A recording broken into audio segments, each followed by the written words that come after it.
Anda menulis artikel, maka mulailah dari menentukan judul dulu. Minimal judulnya harus jelas dulu. Walaupun nanti boleh jadi judulnya bisa berubah ya. Sangat mungkin lah. Tidak masalah. Kriteria judul itu Pak, itu harus ada 3 hal ini. 1 ada metodenya. 2 ada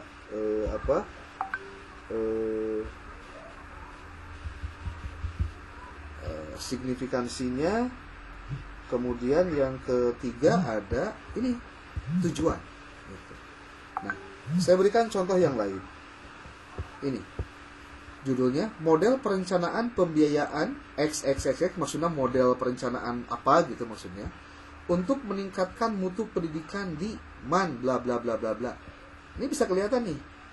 Model perencanaan pembiayaan XXXX ini adalah metode ya.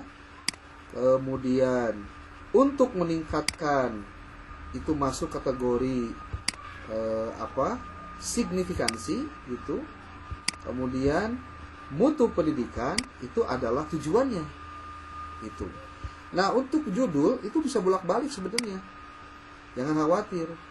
Judul itu bisa bolak-balik. Bolak-balik gimana maksudnya? Bolak-balik ditempatkan mau di depan, mau di belakang, mau di mana gitu terserah. Contoh nih, mutu pendidikan tujuannya ya, peningkatan mutu pendidikan, misalnya signifikasinya, peningkatan mutu pendidikan melalui model perencanaan biaya bla bla bla bla, contohnya, gitu, ya, dan seterusnya. Oke, lalu Bapak Ibu, setelah kita melihat ada judul ini, minimal gambaran judulnya gitu, maka yang harus dilakukan berikutnya adalah Anda merumuskan masalahnya. Apa masalahnya? Oh, masalahnya adalah gampang sebetulnya, pakai kata bagaimana aja di depannya. Bagaimana model perencanaan pembiayaan untuk meningkatkan mutu pendidikan, dan di ujungnya pakai tanda tanya. Kalau ternyata ini juga jadi persoalan karena Anda kayaknya bukan ini deh yang ingin saya lakukan rumusan masalahnya. Maksudnya gimana?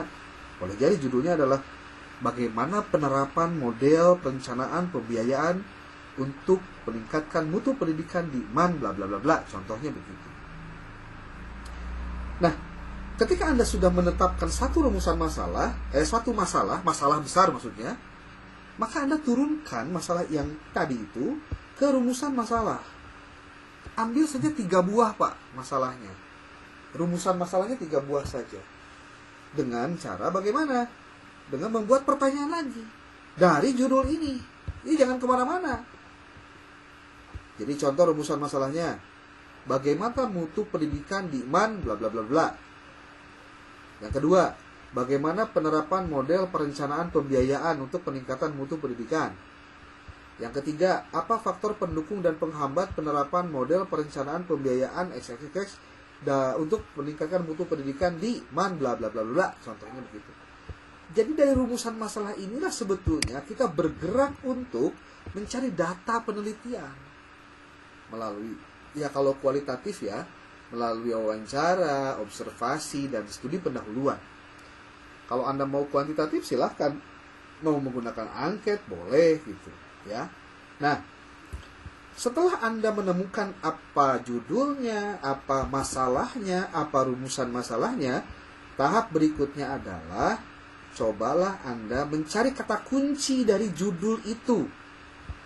Apa kata kunci dari yang nanti akan dicari buat referensi Pak? Itu. Untuk dicari referensinya. Contoh kata kuncinya pertama adalah mutu pendidikan. Oke. Kemudian model pembelajaran, model perencanaan pembiayaan, bla bla bla bla bla, contohnya. Lalu yang ketiganya pembiayaan pendidikan di madrasah. Anda cari 3 kata kunci ini di mana?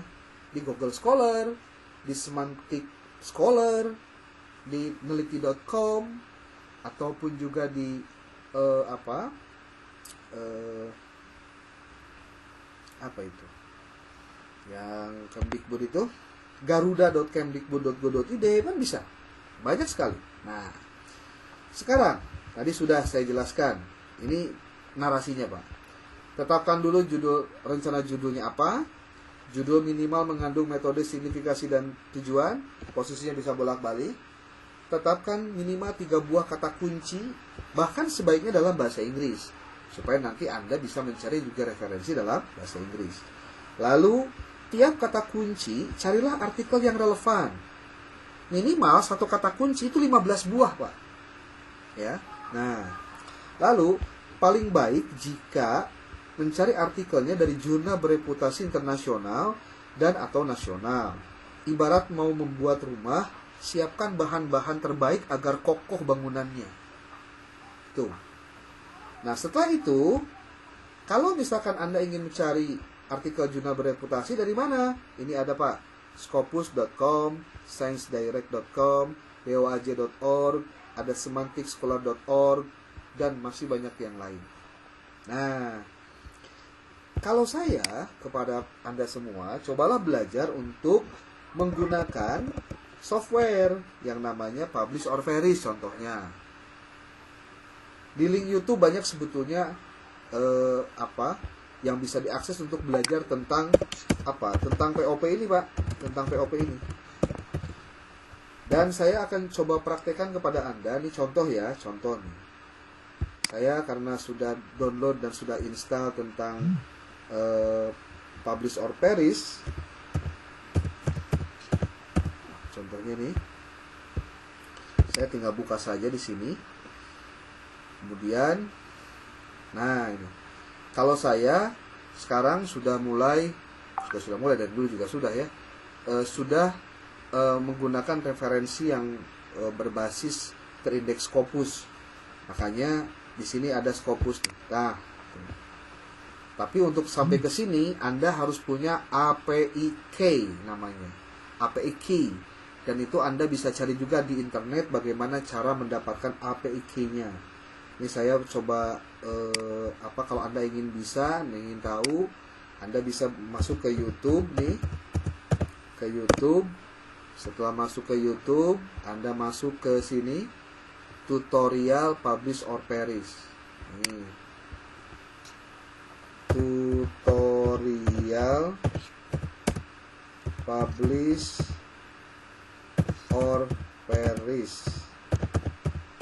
Lengkap. Coba pakai kata lengkap, biasanya suka berbeda hasilnya, Pak. Tuh. Nih. Cara mencari jurnal dengan cepat menggunakan software Herzing Publish or Perish. Wah, ini kan tuh. Jadi kalau misal Anda biasanya suka, aduh Pak, banyak-banyak thing atau sumber. Nah, bukan masalah banyak, tapi masalahnya sesuai atau tidak gitu. Ya, banyak sekali tuh. Cara mengumpulkan ribuan referensi ilmiah menggunakan Publish or Perish. Nah, tapi ada juga ketika Publish or Perish Anda pengen masuk Scopus, masuk di sini. Tutorial APIK untuk POP Scopus. Nah, nanti ada tuh. Nah, cara mudah mendapatkan APK Scopus untuk POP. Nah, ini Pak. Tuh, cara memperoleh APK Scopus untuk Publish or Perish gratis. Tuh, gratis, nggak ada yang bayar. Ya. Nah, ketika saya coba ini masukin, nah, tadi teh judulnya apa teh? Tentang kepemimpinan transformasional ya. Nah, tinggal ketus saya seperti ini. Pakai bahasa Inggris ya. Di title word, kalau title word berarti di judul. Tapi kalau Anda pakai keyword, berarti di keyword nyarinya. Contoh kita pakai judul dia langsung, transformasional leadership.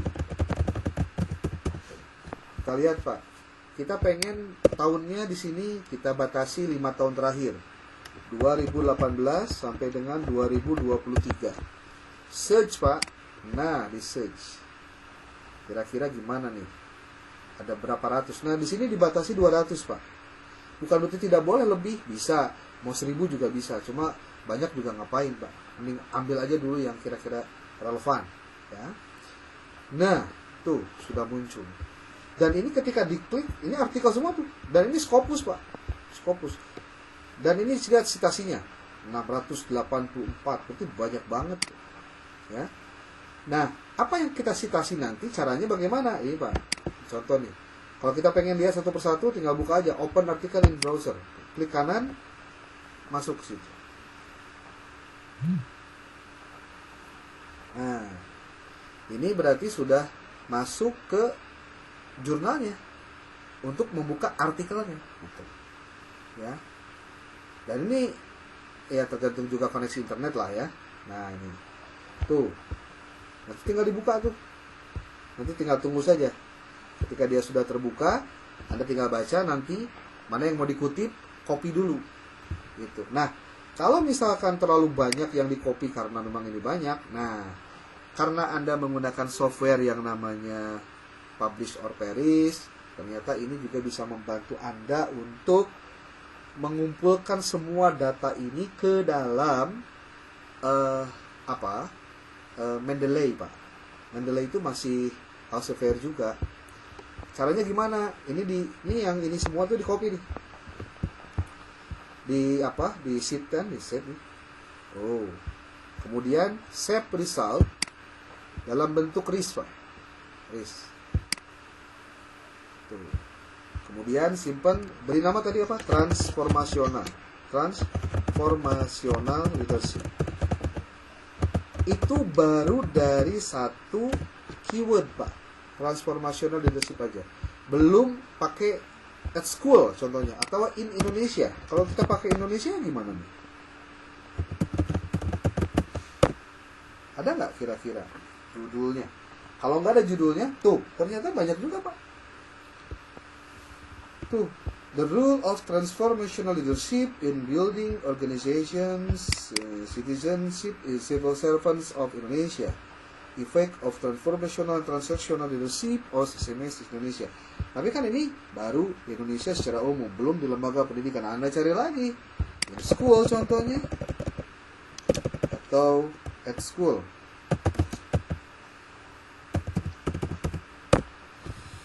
Ada nggak kira? Tuh masih ada, Pak, walaupun tidak banyak.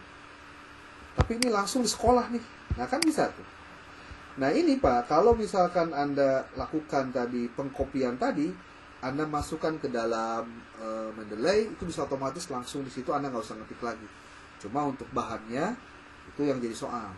Biasanya jadi repot tuh, karena harus dikopikan dulu ke dalam Mendeley ini. Oke, kita tidak bahas tentang Mendeley, Anda bisa searching dari berbagai sumber itu. Tapi prinsipnya Anda sudah masuk pada tataran ini untuk mencari artikelnya. Berdasarkan apa tadi? Kata kunci yang Anda buat berdasarkan judul yang Anda tulis. Gitu. Jadi jangan kemana-mana. Sebetulnya kita bisa membuat dan menyusun itu dengan tepat, ya, dengan tepat. Jadi Bapak Ibu, sebetulnya tidak ada kalimat tidak bisa selama belajar sebetulnya, ya. Oke, next. Nah, berarti setelah itu, nah ini. Jurnal bereputasi nasional juga bisa dicari dengan cara mencarinya di garuda.kemdikbud.go.id. Contoh nih, Pak, kita coba praktek tentang bagaimana cara mencari artikel jurnal yang ada di sini nih. Di garuda.kemdikbud.go.id. Nanti setelah keluar, muncul, Anda tinggal tuliskan kata kuncinya. Sebaiknya kata kuncinya tadi dalam bahasa Inggris, tapi kalau tidak ada ya bahasa Indonesia juga tidak masalah, karena juga memang terbitan bahasa Indonesia. Kita pakai semantik scholar juga sama, pakai kata kunci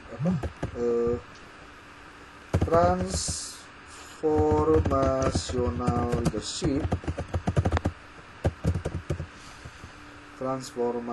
leadership in school Indonesia. Ada nggak kira-kira? Oh, nggak ada. Berarti memang kata kuncinya yang salah. In Indonesia. Sini. Masih ada nggak? Loading dia. Tadi ini Garuda Kemdikbud, kenapa ya susah? Harusnya tidak susah ini. Ini yang semantik ada 6, Pak. The effect of transformational leadership, organizational leadership, dan bla bla bla. Hubungan antara transformational leadership dan organizational citizenship behavior pada job performance di PT Asuransi. Nggak masalah, Pak. Mau di sekolah, mau di mana, nanti kita copy aja dulu bahan-bahannya, diperbanyak. Ya. Oke. Lanjut, kalau begitu ke sini dulu. Pastikan artikel jurnalnya terdapat file PDF-nya. Kenapa? Agar Anda dipastikan membaca naskahnya, walaupun yang dibaca hanyalah abstraknya saja. Syarat artikel untuk referensi itu ada 5. 1, ada nama autornya. Kedua, autor itu penulis. Yang kedua, ada tahun terbitnya. Lalu ketiga, ada nama publishernya, penerbitnya. Lalu yang keempat, ada judul artikelnya. Dan yang kelima, ada alamat online dari artikel tersebut atau DOI. Untuk apa DOI itu? Untuk memudahkan dan untuk memastikan bahwa Anda mengutip dari referensi yang bereputasi. Demikian. Nah, ketika Anda menyusun artikel, Pak, itu rata-rata kan artikel itu susunan normatifnya begini nih. Judul dulu, terus abstrak, lalu pendahuluan, lalu metode, lalu hasil dan pembahasan, lalu simpulan dan implikasi, lalu ucapan terima kasih. Kalau mau ini opsional aja ya. Opsional itu maksudnya bisa tidak ada. Kemudian ada daftar pustaka. Nah, tetapi kalau Anda mau cerdas sedikit gitu, untuk penulisan artikelnya mulailah dari metode dulu. Karena itu yang paling mudah, paling tidak mudah Anda bisa menggambarkan kira-kira dengan cara seperti apa saya bisa mendapatkan bahan itu. Lalu setelah metode apa dulu? Hasil dan pembahasan dulu. Hasil pembahasan itu dari mana? Tadi kalau judulnya yang tadi di atas, berarti simpanlah bagian-bagian dan 3 tadi itu di hasil dan pembahasan. Nanti akan saya coba praktekkan. Lalu setelah itu simpulan dan implikasi. Lalu ada abstrak yang keempat berarti. Lalu judul, nah judul di situ coba dilihat kira-kira masih tepatkah judul yang Anda dapatkan itu untuk ditempatkan jadi judul di artikel Anda. Kalau tidak ganti, gitu. Lalu setelah itu pendahuluan, baru pendahuluan, Pak. Ini pendahuluan ini di ujung sebetulnya, bukan ujung lah, nggak ujung banget maksudnya. Biar Anda tidak stuck ketika menulis canggih encan pendahuluannya itu selesai gitu, kan biasanya gitu. Encan nulis terus bingung, nulis naon ya orang teh. Nah, padahal sebetulnya dengan data yang Anda punya berdasarkan wawancara kah?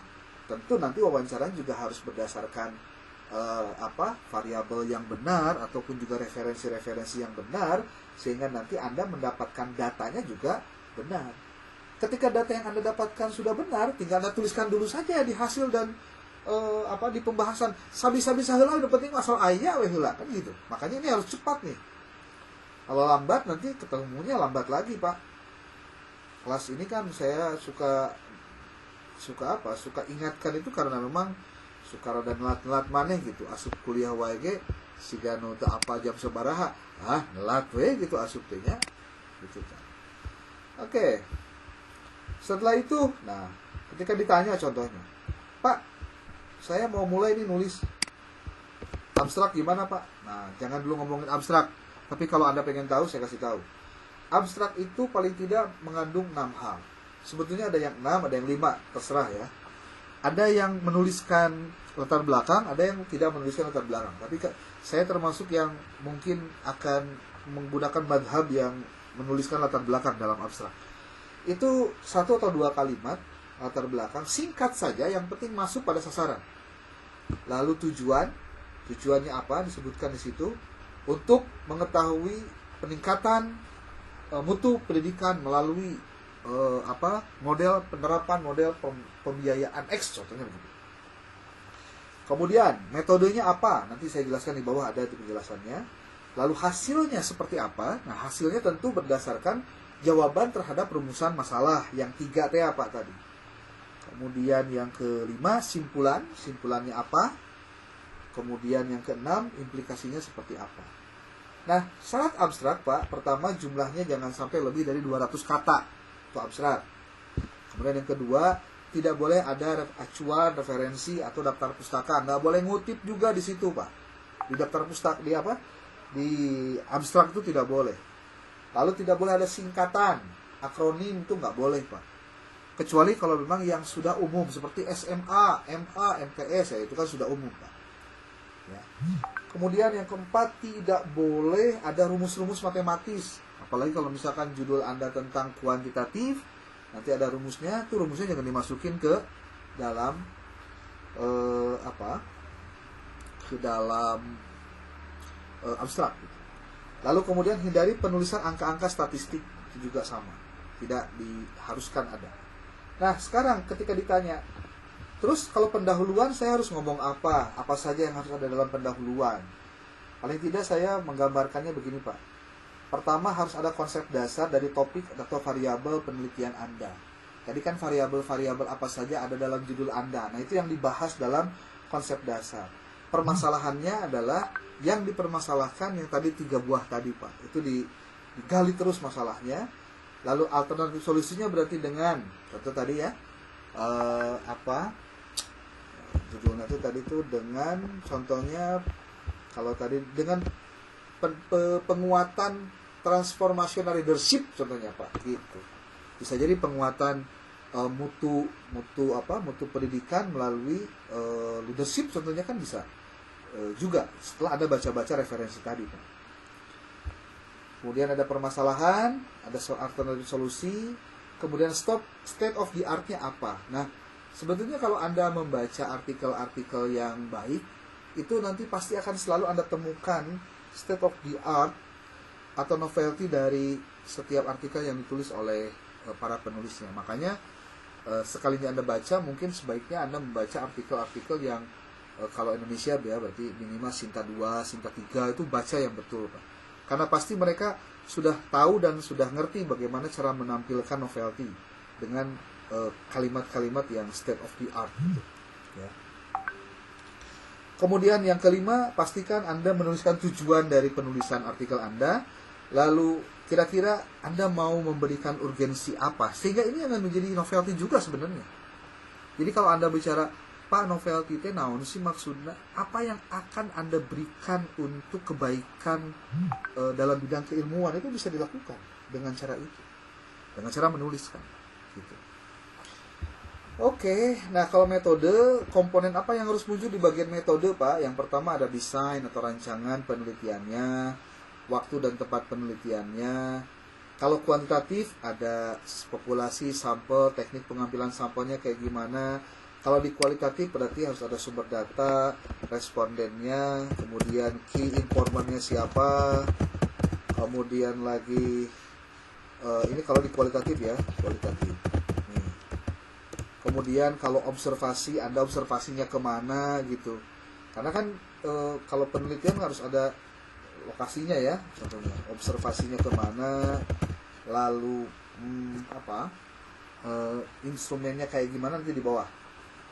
Observasi, terus ada lagi selain wawancara ada studi dokumentasi.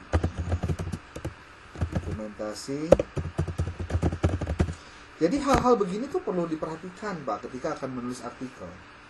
Ini saya juga lagi menunggu terus tugas dari mata kuliah inovasi dan penjaminan mutu pendidikan yang sampai hari ini belum ada kabarnya lagi dari Anda bagaimana nasibnya. Dan sebelum itu ditunaikan, ya saya juga mungkin untuk mata kuliah yang tahun semester lalu silakan ikuti aja alur penulisan begini, nanti silakan dimasukkan ke jurnal tadi tuh yang mana epistemik itu ya, epistemik. Kemudian di sini ada prosedur penelitian atau cara melakukan penelitiannya bagaimana, lalu instrumen penelitiannya seperti apa. Jadi kalau misalkan Anda membuat wawancaranya berdasarkan apa, kalau observasi apa saja yang Anda observasi, kalau Anda melakukan studi dokumentasi, dokumen apa saja yang digunakan untuk melakukan atau telaah terhadap penelitian ini menggunakan instrumen itu. Lalu yang terakhir adalah harus ada teknik analisis data. Nah, teknik analisis data itu macam-macam Pak. Untuk di penelitian kualitatif Anda bisa menggunakan, salah satunya adalah Niels and Haberman, itu yang banyak dipakai lah karena relatif lebih simpel ya kalau untuk yang kualitatif. Oke. Di desain penelitian ini saya bagi-bagi lagi tuh. Bagi-bagi lagi, silakan dibaca saja nih. Harus ada apa saja ya. Kemudian di kuantitatif harus ada apa saja. Di sini juga ada penjelasannya. Saya mungkin akan skip dulu lah Karena ini sebetulnya banyak beredar di internet, saya hanya ngambil intisarinya aja. Kemudian, nah untuk hasil dan pembahasan, tadi saya bilang ketika hasil Anda boleh mengutip, kalau di kualitatif itu hanya dari data observasi, wawancara, dan hasil dokumentasi. Seperti contoh ketika bicara, tadi kan ada mutu pendidikan yang pertama ya, berdasarkan observasi seperti apa, wawancara seperti apa, hasil dokumentasi seperti apa. Lalu untuk tahapan penerapan model seperti hanya rumusan masalah yang sebelumnya, ternyata hasil observasi seperti ini, wawancara seperti ini, studi dokumentasi seperti itu. Lalu ketika berbicara tentang faktor pendukung dan penghambat, contohnya nih, berarti Anda melakukan telaah terhadap ini Pak. Tuh, observasinya bagaimana, wawancaranya kayak gimana, studi dokumentasi seperti apa. Gitu. Ini kalau misal Anda bikin 3 paragraf saja per satu bagian, bisa kebayang Pak, sudah ada 9 paragraf tuh. Belum lagi pembahasan. Nah kalau pembahasan, temuan dikonfirmasi dengan teori, atau mengkonfirmasi hasil temuan dengan teori. Mutu pendidikan, demand tadi, temuannya seperti apa, coba bahas dengan teori. Ini sudah baik atau belum? Masih ada yang kurang atau tidak gitu. Kemudian penerapan implementasi model perencanaan. Temuannya bagaimana saja, seperti yang didapatkan di hasil, lalu nanti dianalisis oleh penulis berdasarkan artikel atau temuan dari berbagai macam pendapat atau teori yang dikemukakan oleh para ahli atau peneliti sebelumnya. Lalu setelah itu ada faktor pendukung dan penghambat dari model pembelajaran dan model pembiayaan. Ini juga sama, temuan dikonfirmasi dengan teori dan dianalisis oleh penulis berdasarkan temuan ini. Jadi sebetulnya hasil dan pembahasan itu bisa secara sistematis dibuat untuk secara simetris gitu ya. Oh ini 3, ini 3, ini 2 gitu ya, untuk memudahkan sebetulnya. Lalu penutup itu ada simpulan, ada saran, ada implikasi. Kalau simpulan itu berbicara tentang apa yang Anda dapatkan dari pembahasan di atas. Itu kuat banget ini, apa yang didapatkan. Sehingga ketemu, bukan mengulang lagi kalimat-kalimatnya di bawah jadi disiga kalimat anyar, bukan ya, tapi inti apa yang Anda dapatkan itu, temuan itu mendapatkan apa gitu. Nah sementara implikasi adalah hasil yang didapat akan berdampak apa,